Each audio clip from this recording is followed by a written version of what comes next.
Protect your online privacy with NordVPN. Browse securely, access content from anywhere, and keep your data safe with military-grade encryption. NordVPN.com. That's NORDVPN.com.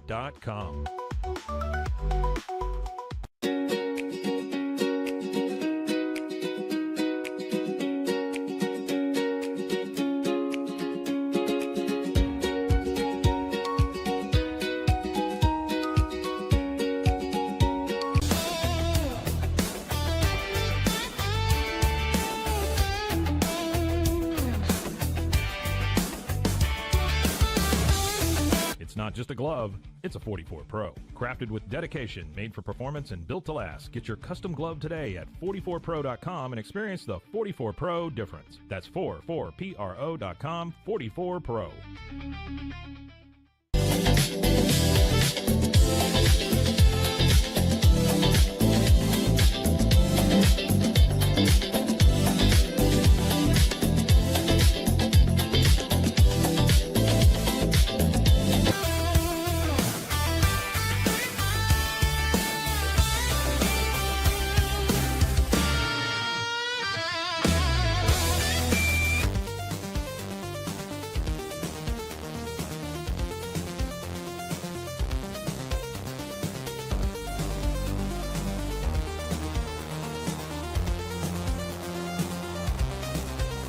Our patented handles were launched in 2018. We continue to push the boundaries of strength training. Join us in making your training more natural and effective. Visit Engels90.com to learn more and revolutionize your workout.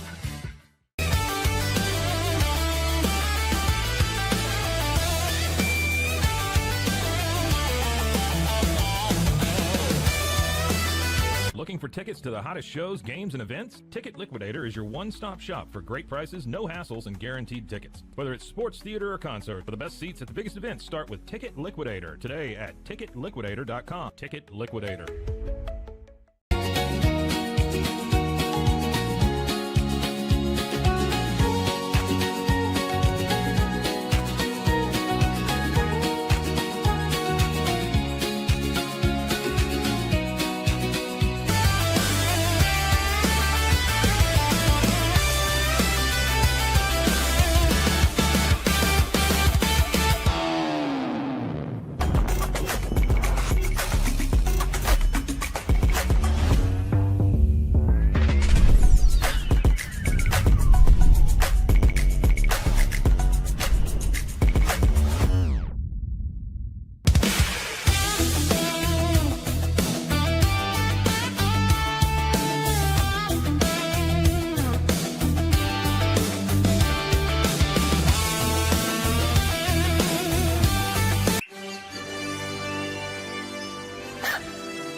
Introducing Bark in the Belly Premium Dog Food. 100% of profits go to help dogs in need. Over 30% of adults struggle with chronic foot and joint pain, and many face mobility limitations as they age. But a revolutionary Comfort First slipper has taken the wellness world by storm. Try Cloud Slides and feel you are walking on the clouds. Cloud Slides.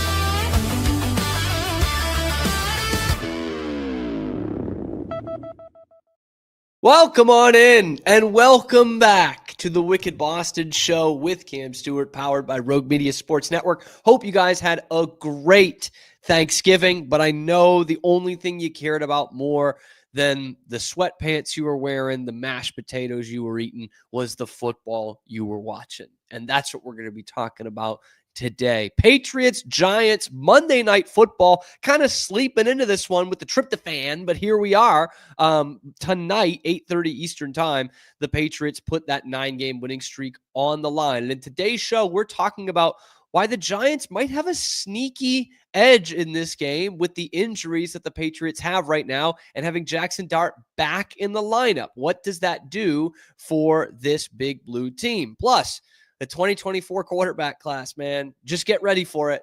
It has taken over the NFL. Okay, it's happening in New England, in Denver, in Chicago. The best teams in this league are proving that you've got to get a quarterback at the top of the draft. And we will have Anthony Smith of Eagles Insider joining us in the final segment to talk about all the Bruins prospects who are lighting up college hockey right now, but specifically the ones that are doing it for the BC Eagles. James Hagens' first career college hat trick over the weekend, and Dean Letourneau not looking like a bust after all. All that and more coming up on this episode of the Wicked Boston Show. But we start where we start. It's in the thumbnail. It's why you're here. The talk around Boston today is the Patriots win streak going on the line tonight against the New York Giants. Dun, dun, dun, dun, dun, dun. Monday Night Football, Patriots, Giants. And on paper, this should be an easy Patriots win. 10-2, 9 wins in a row against a team that's 2-10 with 6 losses in a row. But anybody who's watched the NFL this year knows the Giants aren't that simple. They're not very good, but they're not that simple. Okay? They've been entertaining the last couple of weeks. They've hung with some good teams. They just haven't quite gotten over the line. They're getting a big boost tonight. Jaxson Dart is back in this one, and maybe their boost is looking at the other side of things. The Patriots all of a sudden have a bit of an injury crisis after being healthy for so much of the year. And mainly where they're looking at that is on the left side of the offensive line. The big news over the Thanksgiving break, Will Campbell set to go on or going on IR, only available to come back for the Week 18 game against the Miami Dolphins. MCL sprain, shouldn't be that bad, but he's not playing tonight. And that could be advantage Giants. Now, New York, kind of middle of the road with just 26 sacks on the year. That's only one more than the Patriots, who have also just been meh. But they have got some dudes who can get after the passer, mainly Brian Burns. One of the best kept secrets in the NFL this year still. Brian Burns, 13 sacks, second most in the NFL, only behind Myles Garrett. So you're telling me that this year he is in the tier, Brian Burns is, of Myles Garrett. We've seen what Myles Garrett can do against this Patriots team, against their top option at left tackle when he had 5 sacks against Will Campbell and the Patriots. And instead of looking at Will Campbell, the number 4 pick in the draft last year, you're looking at Vidarian Lowe. That's frightening. That's really scary. You know, I think my dog thinks Vidarian Lowe's a swear word because I just yell it with such angst every time. It's someone I thought was cut out of our life entirely, but here he is, starting at left tackle for the Patriots tonight. And Drake Maye has a history of taking sacks. It's been better the last couple of weeks, just 3 sacks in the last 3 games.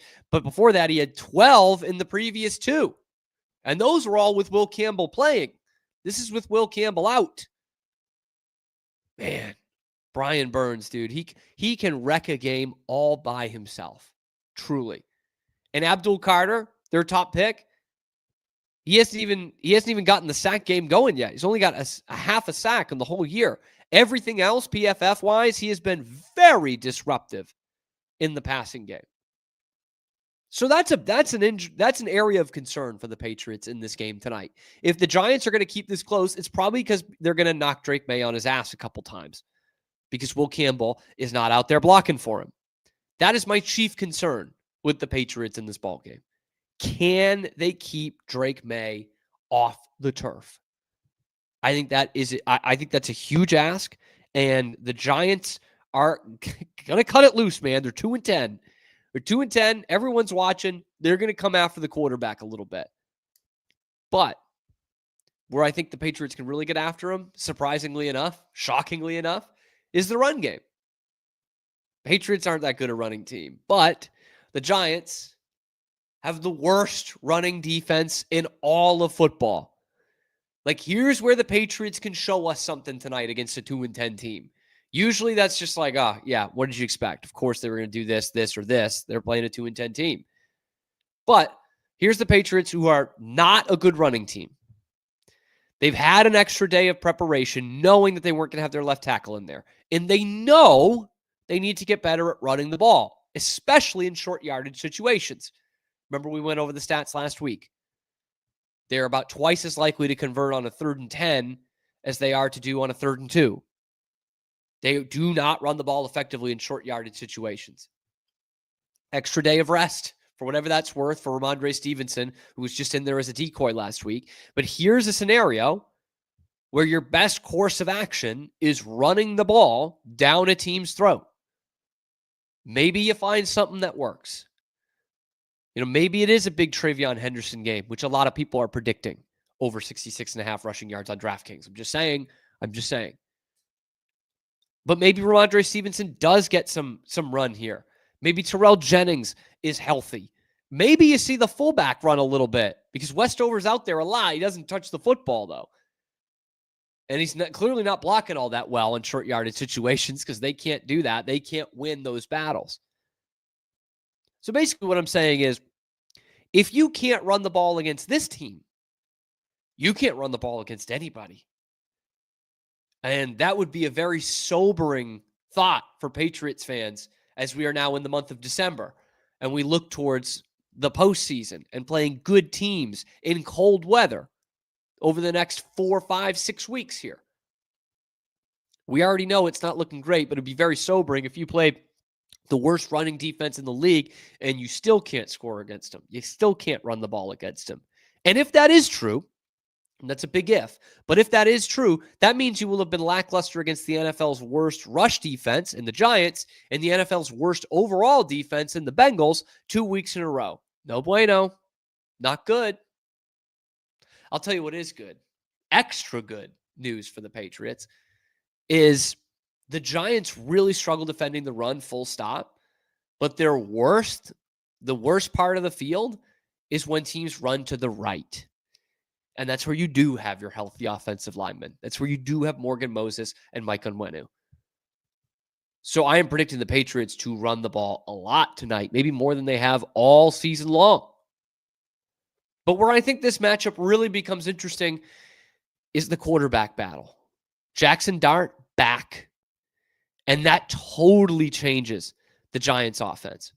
We talked about this before last week's game when looking at Joe Burrow and how different the Bengals are when Joe Burrow's out there. It's pretty similar with Jaxson Dart and the Giants. Of course, the difference is with Burrow is they win games when he's out there, and this Giants team is bad, so they haven't really won games with Jaxson Dart out there, but he gives their offense a totally different complexion.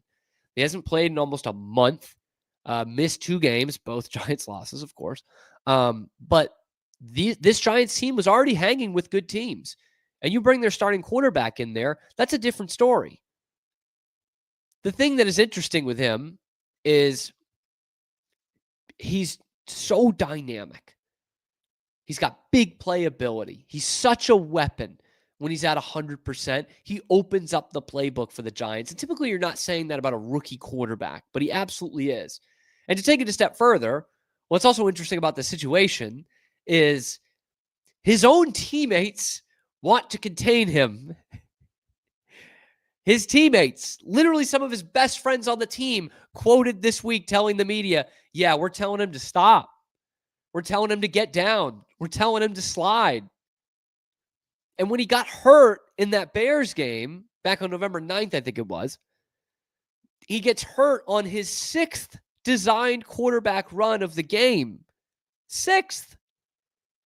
It's not just, hey, my receivers can't get any separation. I better go scramble and try to make something happen with my legs.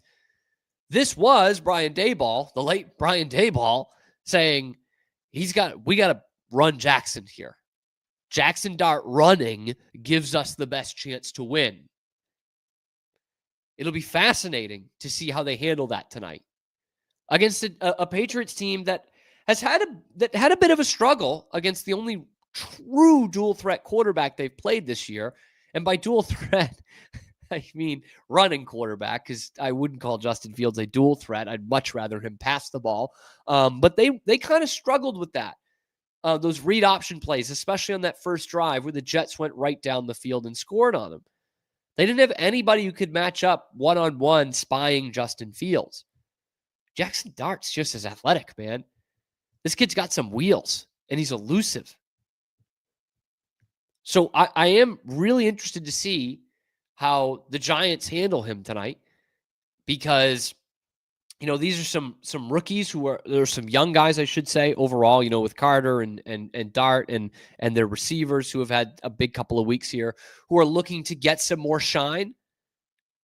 And a coach in Kafka who's coaching for the opening that the Giants have. So they're not going to just cruise it in tonight. This is Monday Night Football. Everyone's watching. Dart hasn't played a game in a month. It's going to be really tough for his own team to contain him. I just wonder what it's going to be like for the Patriots. Because I think it goes without saying, this kid has been the best rookie quarterback in the league this year. It's not a great rookie quarterback class, but he's been the best. He's had a 90-plus passer rating in all but one of the games he's played in this year. He's protecting the football much better than most rookies do, especially the ones that are kind of seen as a gunslinger, like Jaxson Dart is. So him just being in the lineup, that changes a lot for the Giants. And it changes a lot at how you look at this game. Now, the other side of the quarterback matchup, Drake Maye. We know Drake Maye. His last 3 quarters against Cincinnati were pretty good outside of the red zone stuff. They were pretty good. And to think that was probably his worst eye test game since week 1, and he still threw for a career high 294, that's pretty good living. The Giants, as bad as they are against the run, they're almost as bad against the pass. They've been pretty horrible, especially really the last month or so. They've lost a bunch of their starting cornerbacks. That could be an exploit game for Drake Maye. Truly. The Patriots are going to focus really hard on establishing the run. It might not be bonkers numbers for Drake Maye tonight. It might not be his first 300-yard game. I don't think he's going to throw for 4 touchdowns necessarily. But it could be like that Jets game where he was just in complete control the whole game. They're going to focus really hard on establishing the run against this poor Giants run defense. And I think what we haven't seen yet from Drake's game is that he should be absolutely lethal in play action. This kind of quarterback with his kind of deep ball, absolutely. And I say should be because the Patriots have not had a run game for 4 years that could establish any kind of play action attack. Certainly not in the season and a half that Drake Maye has been playing there. They've not been good enough to do that, to be a threat. But this could be an opportunity. A weak run defense, second string corners, best deep ball thrower in the league. That should lead to some explosives tonight. It should. Keyshawn Butte, another, week back into things. He kind of got the dress rehearsal against the Bengals. That's your best deep ball threat. He's back. 7 of the last 8 games, Drake Maye has thrown for 255 yards or more. That's crazy, by the way. That's absurd. Then you only need to score 24 points when it's this defense. Only one team has scored more than 24 points against the Patriots this year. Shockingly, it's the Miami Dolphins. That's wild. Maybe not shockingly with how Tua plays against them. But this should be an easy Drake Maye performance. Easy. If he can stay off the turf. If you can protect Drake Maye tonight, if you can keep Brian Burns in check, then yeah, the Patriots should win this one 31-13. That should be kind of easy money, and it should be the 10th straight win for the Patriots. But they didn't play all that well last week. It's a bit of a trap game because you're starting to look ahead, right, to your bye week, and then Buffalo and Baltimore. You're starting to look at those games. You've played 13 straight weeks, man. 13 straight weeks of NFL football takes a huge toll on these guys, as you're starting to see with the injuries. And this Giants team's rejuvenated. You're coming off a holiday, Thanksgiving break. There are some external factors that means the Patriots could lose this game tonight. And the other thing is, they're probably not going to end the season 15-2. They're probably going to lose at some point. But if Drake Maye can stay upright, and they can establish some kind of running game, yeah, the Patriots will win this game by 3 scores. And that's fun because that's how good this team is. But let me know what you think. Is this going to be cruising to a victory for the Patriots? Let me know in the comment section below. Be sure to like the video, subscribe to the channel. Of course, we come at you every weekday live at noon Eastern time on YouTube, and then wherever you get your podcasts as well. Your lunchtime alternative to Boston Sports Talk Radio is right here on the Wicked Boston Show with Cam Stuart. When we come back, we're going to talk about the 2024 draft class. If you look in the league standings, one thing is clear. If you didn't draft a quarterback in the 2024 NFL draft, you might not be the team of the future. We'll go through the guys who are becoming the new faces of the league and which one is the best. Hint, it's Michael Penix. We'll tell you next on the Wicked Boston Show.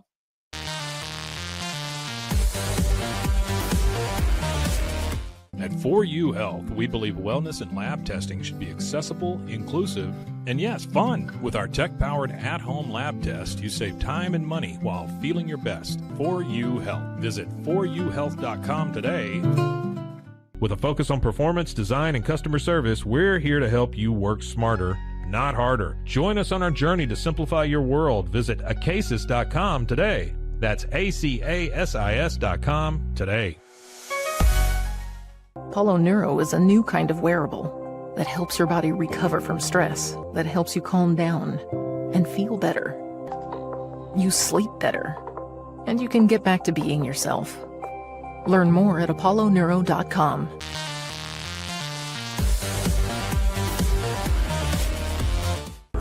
But boy, it looked effortless. Man, watch this. Layups, floaters, threes. He was like an unsolvable equation. I was born like this. His resilience, his strength, his belief, adversity never stood a chance. Know your power.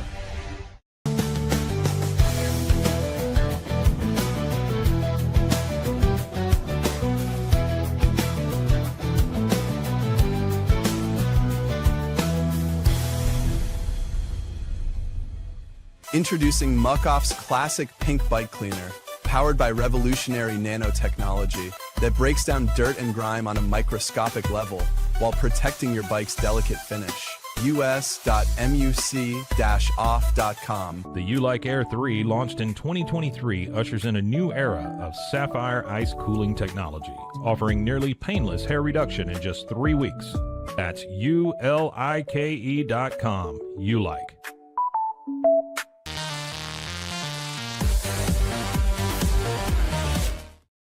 Back here on the Wicked Boston Show with Cam Stuart, Rogue Media Sports Network. I'm your host, Cam Stuart. Zach Burke behind the glass, keeping us on the air 5 days a week, live on YouTube at noon Eastern time, and then wherever you get your podcasts as well. Your lunchtime alternative, Boston Sports Talk Radio, right here. So much easier to get to as well on the Rogue Media Sports Network on YouTube. Look, we're shaking off the cobwebs coming out of Thanksgiving. Patriots, Giants, Monday Night Football tonight should be a good one. Patriots looking to become the top team in the NFL again. Sitting there at 10-2. It's an 11-2 team now, and they're right among the league's elite. One thing is for sure. If you're looking at this 2025 season, you're looking at the 2024 quarterbacks. The time might just be now. It's pretty obvious the NFL has been taken over by a new generation of quarterbacks. Sure, 37-year-old Matthew Stafford has just as good a chance as anybody to win the MVP. And 29-year-old reigning MVP Josh Allen is out here just setting NFL records. But the future is now, old man. You don't need to look any further than the NFL standings. The leader in the AFC, the leader in the NFC, and the top 3 teams in all of football have one thing in common. They're all led by a quarterback from the 2024 draft class. The Broncos now have the best record in the NFL. They held off those pesky Washington R-words, a team that made the NFC Championship game just a year ago, led by, yes, a quarterback from the 2024 NFL draft class. To take the mantle for having the best record in the NFL, they had to go through Jaden Daniels, and they're led in large part by Bo Nix, just another guy from that 2024 draft class. It's all over the place. Now, Nix was obviously not one of the consensus top 3 quarterbacks in the draft. In fact, he was the 6th one picked. And he was only drafted 12th overall. Like, all he did last year was lead the Broncos to the playoffs for the first time in almost a decade since Peyton Manning was the quarterback. And he's thrown 47 TD passes in his NFL career. He's not even through 2 full seasons yet. Does he have the ceiling as high as the other guys that were taken over him in that draft? Probably not. Probably not. But ceiling's looking pretty damn good. Would you take him over Michael Penix? Would you take him over Cam Ward, the number 1 pick the next year? I think a lot of people would have taken him out of college over Cam Ward, not just right now. So, best team in the NFL, record-wise, hottest team outside of the New England Patriots is Denver. They've got the defense to hang with anybody in the league, but Bo Nix has been taking care of the football and leading them to victories. Best team in the league, record-wise. How about the best team in the NFC? Yeah, the Chicago Bears. Shockingly, the Chicago Bears. Should I say shockingly? Because it looked like they had so much to correct last year. But here they sit, first place in the NFC, 8-3. Now, what's surprising the most is I haven't heard anything about them playing a last place schedule. Has Cam Newton gone on any faux tirades on why the Bears aren't all they're cracked up to be? Are they middle of them all, Cam? The argument's stupid anyway. They're 9-3, and Caleb Williams is kind of taking the steps he didn't take last year with Matt Eberflus, whatever the hell that Bears offensive line was. After he got sacked 68 times last year, that number's down to just 19, albeit with 6 games left on the schedule. Can he get sacked another 49 times? Who knows? He's not been dramatically better statistically, Caleb Williams. In fact, his completion percentage is worse than it was last year, and everything else is just kind of minor incremental upgrades. But when the money's been on the table, he's looked like a burgeoning franchise quarterback. He leads the league with 5 fourth-quarter comebacks this year. 5 of them.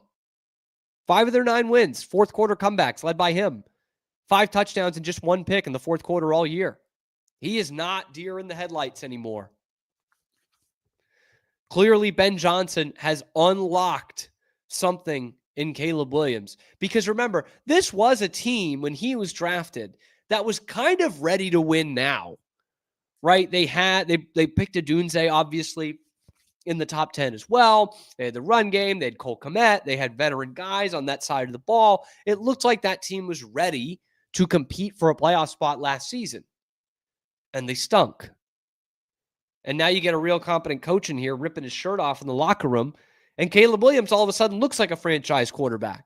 Because if you had done a redraft midway through last year, he might have been the 4th quarterback off the board. And he's not the best, but he looks like he'd be taken in that top 3 again. I'll just say that. And it's worth noting that the guy who was the offensive rookie of the year last year in this 24 quarterback draft class, Jaden Daniels, has been in and out of the lineup this year. So who knows what he looks like after another healthy season. But of course, we can't talk about this draft class without Drake Maye. As good as it gets, man. We all know about Drake Maye here on the Wicked Boston Show with Cam Stuart, okay? He's the thing I was most thankful for when it was my turn at the Thanksgiving table. If Matthew Stafford is not the MVP of the league, then Drake Maye certainly is. And he has been the story of the NFL so far. Even though, sorry, the Broncos actually have the best record in the league. Patriots have won 9 in a row. They hadn't played this week until tonight, right? And if you look at every major statistical category, there is Drake Maye. He's third in the league in passing yards. He's top of the league in completion percentage of actual starting quarterbacks. He's 21-6 in his touchdown to pick ratio. He's got the highest average of any starting quarterback yards per throw outside of Sam Darnold. The kid is slinging it. He's the best deep ball thrower in the league. And he has taken a team that won 8 games in the previous 2 seasons to winning 9 in their last 9 games. He is the real deal, as you've heard all season long. He has been that dude. You're looking for the future of the league? Look no further than Drake Maye, who could be the future right now, could win the MVP this year, could have the number 1 seed in the AFC this year. But no matter who gets it in the AFC, it's basically down to 2 teams, and either one, both of them, will have selected their quarterback in the 2024 NFL draft class. Am I ready to put it up there with some of the greatest of all time? Yeah, it's probably tough to do. What was that, 83 or 84? Was Marino and Elway? That's pretty good. And Tony Eason, by the way. That was pretty good. But this 24 draft class looks like it is going to make a nice push for that with these 3 guys we highlighted, plus Jaden Daniels. Now, what's funny is, one of the prized recruits of that class, one of the prized players of that, quarterbacks of that draft class, has been one of the worst in the league this year. J.J. McCarthy, 9, has stunk. He's been terrible. And Michael Penix is just, he's just kind of there. The team stinks, and they're not going in the right direction. But Michael Penix is, When Kirk Cousins is out there, they lose to the Jets. So that I guess goes to show you his worth. But this 24 quarterback class, this could be the one that we're talking about for a long, long time. Like, does anybody think Drake Maye is going to slow down? Does anybody think Jaden Daniels is going to slow down when he's healthy? Sure, the ceiling's lower on Bo Nix and those other 2, but I mean, are there 20 teams that would say, yeah, I'd rather take Bo Nix than the quarterback I have right now? I think so. Maybe 25. Who knows? This is going to be the class that everyone's writing about. And it is cool to see the future kind of unfurling in front of our eyes. I think that's always overblown a bit too much. We're hearing a lot about it in the NHL right now. It happens. And there's always a passing of the torch. But what's interesting about the NFL and how much onus we put on the quarterback position, how much importance that is to teams that win in this league, it's fascinating to see if someone from this draft class is going to take that next step. Winning. We saw Jaden Daniels playing in the NFC Championship game last year. Bo Nix and Drake Maye have shots to play in the Super Bowl this year. They really do. And Caleb Williams does too.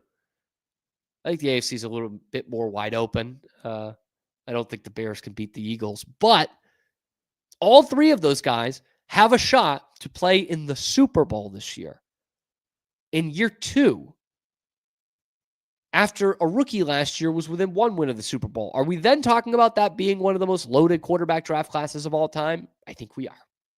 So let's check back in 2.5 months here and see what we're saying about this 2024 NFL draft quarterback class. Let me know what you think about it in the comments section below. Be sure to like the video, subscribe to the channel. Of course, we come at you live every weekday, noon Eastern time, live on YouTube, and then wherever you get your podcasts as well. Your lunchtime alternative to Boston Sports Talk Radio, right here on the Wicked Boston Show with Cam Stuart.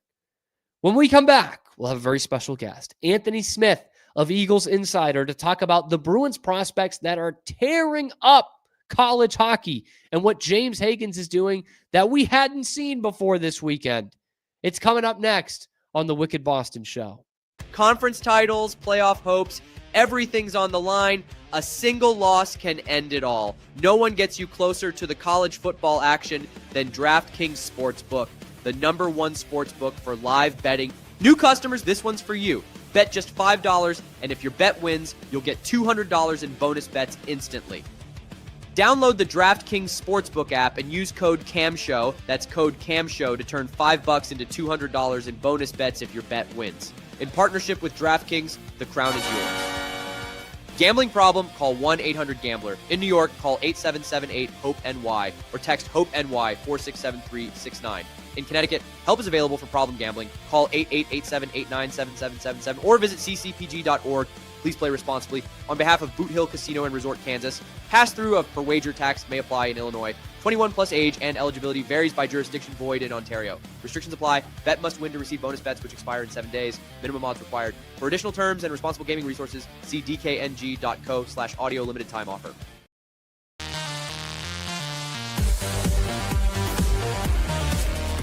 Experience the perfect blend of exquisite craftsmanship and life-changing technology with Gevi. Every product is built with precision, featuring specialized parts that ensure durability, efficiency, and safety. Upgrade your everyday with Gevi. Visit us at gevi.com to discover more. A journey into new thoughts, new cultures, new adventures. So what are you waiting for? Start your journey with Babbel now. Go to babbel.com or download the app. Overwhelmed by your inbox? Clean Email is here to help. Organize, clean, and manage your emails with powerful automation tools. Say goodbye to spam and clutter and enjoy a stress-free inbox. Try Clean Email today at cleanemail.com.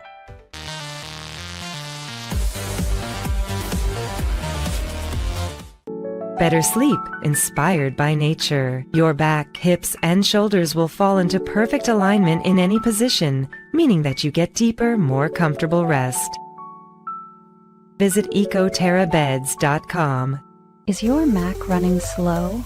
Mac Booster 8 is your all-in-one solution to clean up 20 types of junk files. Get your Mac running like new again with Mac Booster 8.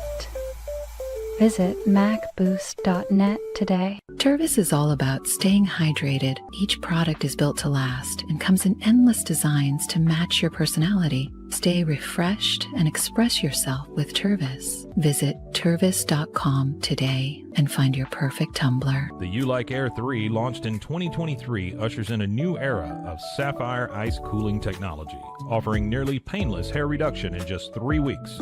That's ULIKE.com. U-Like.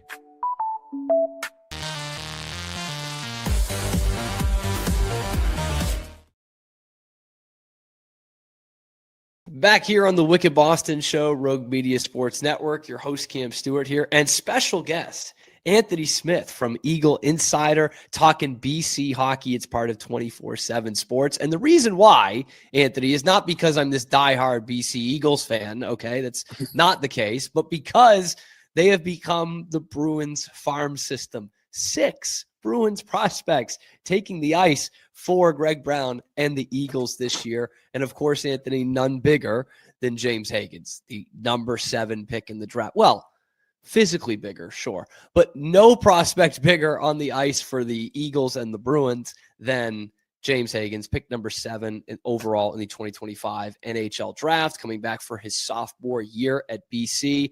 And obviously the expectations were pretty high. This is a guy who was going to be the number 1 pick in the draft through most of last season. For some reason, his value dropped, even though he was 17 years old at the start of the year, and he was 37 points in 37 games in Hockey East.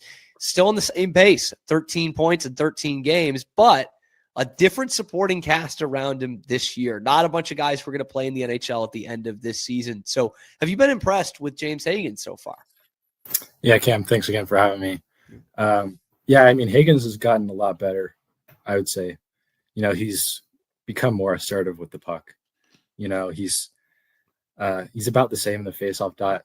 You know, there's still some improvement there for sure. But as far as, you know, leading his own line, he's been with kind of a handful of different teammates so far. Last year he was with Gabe Pro and Leonard for the majority of the season, who are both All-Americans. But now he's started to mix it up a bit. He's still maintained that consistency, even though he's been playing with, you know, other players, less talented players. And I would say the biggest improvement is his shot. His shot is really, really serious now. There was that one goal he scored last weekend against Maine was, you know, from the right side, and it was laser. You know, we didn't really see that a lot last year. There was a lot of, you know, missteps, but he's made some improvements, and it'll definitely be a game he builds on. It looked like an NHL wrist shot against Maine. Yeah. Like that, it absolutely looked like an NHL shot written all over it. And you kind of mentioned it there of like, he's playing with two guys in Perreault and Leonard who are really kind of focal points of the team. And this year it's been a bit of a mismatch. We've even seen him on the wing a little bit. I know that concerned a lot of Bruins fans of like, if he was too small to play center, like I don't think putting him out on the wing is necessarily going to change things. That's obviously something that BC needed. How did he look on the wing? And is that something where that is break glass in case of emergency? Yeah, he wasn't really playing a lot of wing, to be honest with you. That was more of like a situational thing. Like him and Steve kind of exchange the draws sometimes. Sometimes it's that makes sense. I can't even remember. Oh, sometimes it's Kami if he takes the draw from if it's on the right side. The referee's lined up on the right side because he's the right-handed shot. But that's just kind of a situational thing, and he's usually the guy who picks up 200 feet all the time and plays the center ice position usually. But I mean, if he is playing the left wing, he's totally equipped to do so. He's got great speed. He's probably the best skater on the team. He is the best skater on the team. So straight line left winger, he could be really good in that position too. Yeah. And you talk about the 200-foot game there. Obviously, I mean, that's any center in the NHL, especially one that's taken in the top 10, is going to have 200-foot responsibilities. But certainly the Bruins always make a big deal about it of, this center's not ready. He's got to play a full Bruins game, length of the ice. So what have you seen from Hagens, not just on the offensive and driving the play, but in all three zones? Yeah, so he's gotten a little bigger. I would say he picked up, 10 to 15 pounds in the off season. He's not as, he doesn't get the puck knocked off him as much anymore as he maybe would last year. And like I said, he's more assertive with it. He knows where his teammates are going to be. He gets it back to the D a lot quicker. He gets pucks up ice faster. So I think just all that and, gaining more experience in college has really helped out in that regard. And going back to, the teammates he played with last year and Leonard and Perreault, you mentioned it, 2 All-Americans, like 2 of the focal points on the team. And, I know Hagens is only a sophomore and is truly still young. He's still 18. And there's a lot of guys, there's even some Bruins prospects who have been there. There's been Gasso and Jelvik who have been there for a couple of years. But with him being kind of that franchise style player, has there been more of a leadership aspect that James Hagens has needed to take on this year? Yeah, I would say for sure, especially with, these younger forwards coming in. They have quite a few younger forwards, like Will Moore. He's another Bruins prospect. Gavin Cornforth and Landon Resendez, 2 younger forwards that came in from the USHL.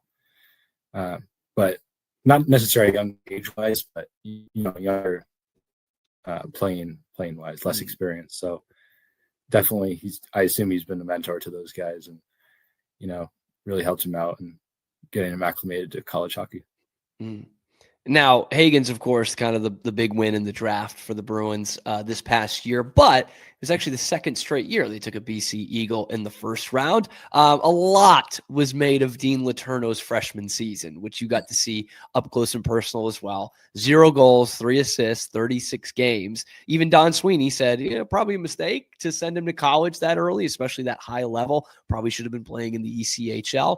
But this year, he didn't have a great dev camp for the Bruins, but he goes in there day one, and man, he's making an impact, Anthony. That kid has been a force for BC.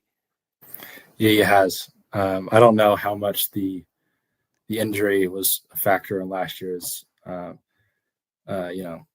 campaign. Like the hand situation was never really mentioned by anybody from the staff. We don't get injury reports, so that may or may not have impacted his abilities. But this year, he's taken that stride.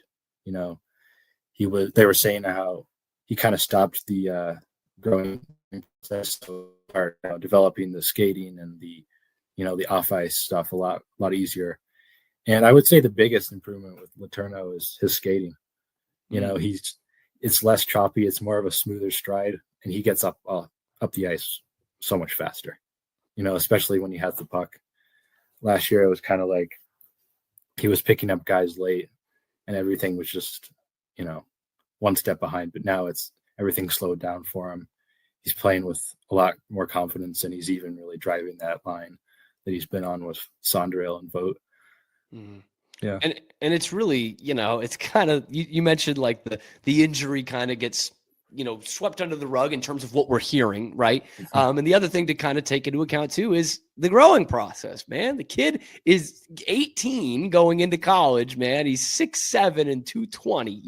That's a lot of growing that you kind of have to get used to, even in a game where you've been playing your whole life. And I think what's impressed me too, and correct me if I'm wrong here, but it's not like he's playing rock'em sock'em robots, but he's using his body. And in Hockey East, when you're going up against 23-year-olds, like that's not an easy thing to do, even if you are 6'7" and 220, but you're 18 years old. But he's scoring goals, he's driving play, and he's using the body. It's almost like he's becoming a complete player right before our eyes, and that could speed things up. I think we were thinking another 2 to 3 years for him to make an impact at the NHL level after this. And I'm not saying like, hey, he'll be up in April, but it feels like it's almost catching on a little bit faster than we would have thought at the beginning of the season.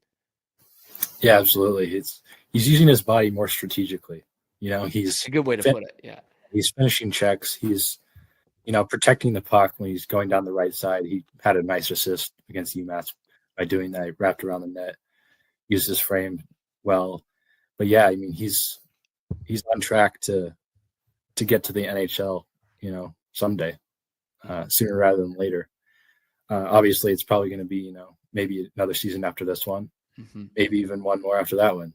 We'll never know, but he's really taken the next step, and it's a really pleasant surprise to see that, for sure. And that is positive for a lot of people whom were thinking, man, is this guy just going to be a bust? Like, did they rush him too much? Is his game just going to be shot because of that? Certainly, I think Dean Letourneau has answered and said, nope, don't write me off just yet. And then we're not done with BC Eagles, the Bruins picked in the first 2 rounds, because after they picked Hagens, they went a little bit more project, a little bit more long-term prospect, and that is Will Moore, who is also playing at BC. He's hasn't quite shot off like a rocket the way Hagens did or Letourneau is doing this year. But what are you seeing from Will Moore? Yeah, he's one of the more intriguing prospects that they brought in recent years. I mean, the other one being Letourneau. But he's actually caught on, pretty good so far. In that one of those first games versus Minnesota, he got the nice tip for his first goal, and that's one of the areas that he's really, really good in. He's an exceptional, tipper of the puck. He got a second one against Vermont. As far as work on the puck, in terms of play driving, there's some work to do there. Yeah. I would say the last game versus Maine was probably his worst of the season, to be honest with you. There was, some turnovers, but those are just growing pains, and those will be ironed out eventually. But he's going to be at BC for 2, if not 3 years. So there's definitely a lot of things he can learn on, build from. And yeah, he's a really intelligent player, especially in front of the net. And that's what's kind of stood out to me. We're talking about another kid who's 18 years old, right? So there's a lot of development going on at BC, first off. But he's not a huge kid. He's 6'2", which is perfect height, for a center in the NHL, but he's still at 175. He's still kind of where Hagens was at last year in terms of the weight. So were you kind of surprised by how well he's been playing in front of the net in a conference like this? Yeah, I think he's a very intelligent player, and he gets the net at the right time. He's not the most physical player. He doesn't get there and just, doesn't go there just to grind. He gets there when the shot's coming. He gets there when the chances are going to be there. And I think the biggest area that he's impressed me, besides, the getting to the net, has been the faceoffs. He's been pretty good in the faceoff circle. Hasn't been fantastic, but, that's going to be an area that he's going to be pretty good in once he gets bigger and, stronger. And uses his leverage better going forward. And that is something that can take years for centers. Yep. As we've seen, you said it, Hagens still is not great at it. Shoot, man, Connor Bedard still isn't that great at it at the NHL level. And he's pretty great at a lot of other things. So that's got to be an encouraging sign, I would think, for the Bruins prospects the Bruins staff who are doing the scouting for the prospects have to feel pretty good about that. And again, we're just scratching the surface, and we don't have all day, which is why I can't go through every single prospect that the Bruins have on this roster. But are there any of these other guys, again, 3 more that we're talking about playing at BC that are Bruins quote unquote property? Any of these other Bruins prospects intriguing you of like, he's had a pretty good start to the season? Yeah, it's funny because the other two out of the rest of the 3 prospects have been injured since, really the start of the season. Yeah. Gasso, played through the first, I want to say 3 or 4 games hurt. You could just tell. And then Oscar Jelvik is, day to day with some injury. Like I said, I'm not a doctor. I don't know any of these injuries. They don't tell us stuff like this. So, but yeah, Gasso is, the name to keep your eye on. He's gotten so much better in terms of his, defensive game during his time at BC. He's been a consistent, 30-point guy for us the past 3 years, really. Yeah. But in terms of face-offs, he's been our top face-off guy the past 2 years. And in terms of penalty killing, he's been really good too. So Gasso is definitely a name that I could see playing for the Bruins someday. And he's just got the NHL build. He finishes checks. Yeah. He's hard on pucks. He's the modern forward. He's going to be great someday for sure. Yeah, and certainly, you looked at him the last couple of seasons. You're like, okay, that kid could fill out an NHL uniform right now. He's got the size, he's got the frame. Jelvik is a very interesting one to me. Of you look, he obviously battled the injury last year. He's had the injuries this year. But the last time he played a full season back in 23-24, he was a damn effective player, 42 points in 41 games. I get it. He was playing with a lot of guys who were prospects now or playing in the NHL now. But that's someone, is that one around BC where they're like, man, if we can just get this kid back on the ice, he could give us another season like that. Yeah, we need Jelvik back on the ice for us for sure. And he's 22. In terms of playmaking, he's probably our best playmaker, other than Hagens, But he's really intelligent on that wing. He gets the puck off fast. He's good on the breakout. He gets it out of ice quick.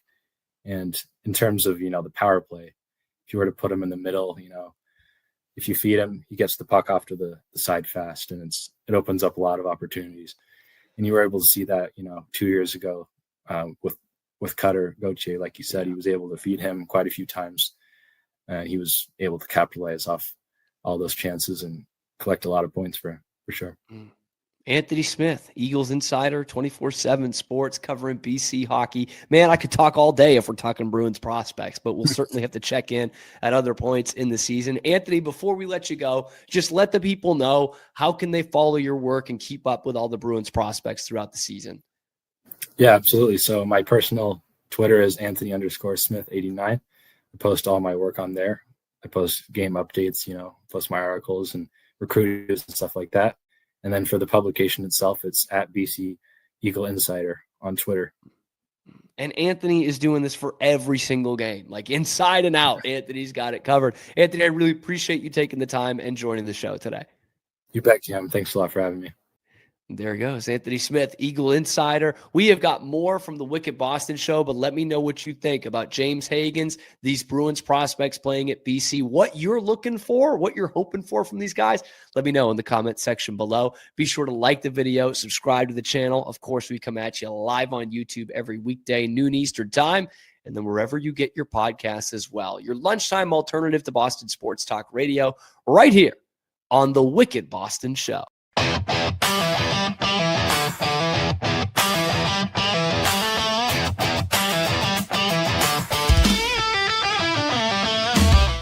Relax with Hemp Delicious. Organically grown hemp, massively blended with delicious organic herbs, responsibly sourced for their holistic benefits. Each sip offers calming, antioxidant-rich wellness. Brewed just for you. Sip the calm with Hemp Delicious.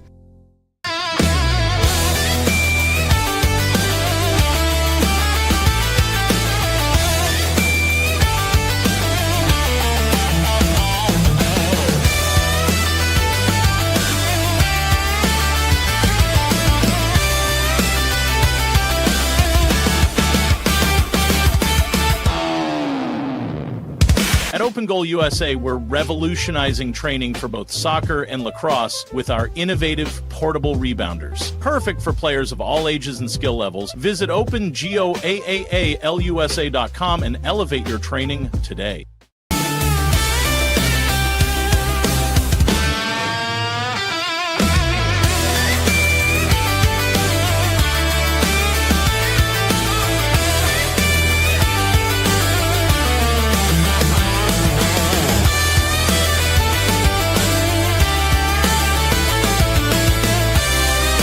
Farmhounds offers natural treats and chews made with quality products that support family farm, regenerative agriculture, and humane farming practices. Give your dog the best with wholesome, organic ingredients that promote health and happiness. Shop now at farmhounds.com.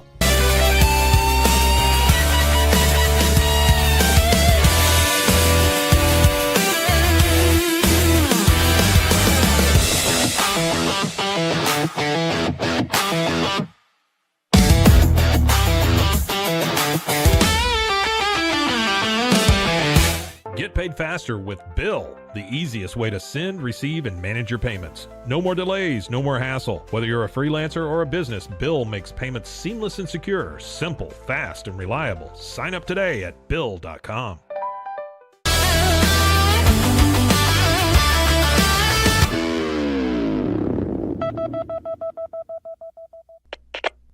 We are Rogue Media Sports.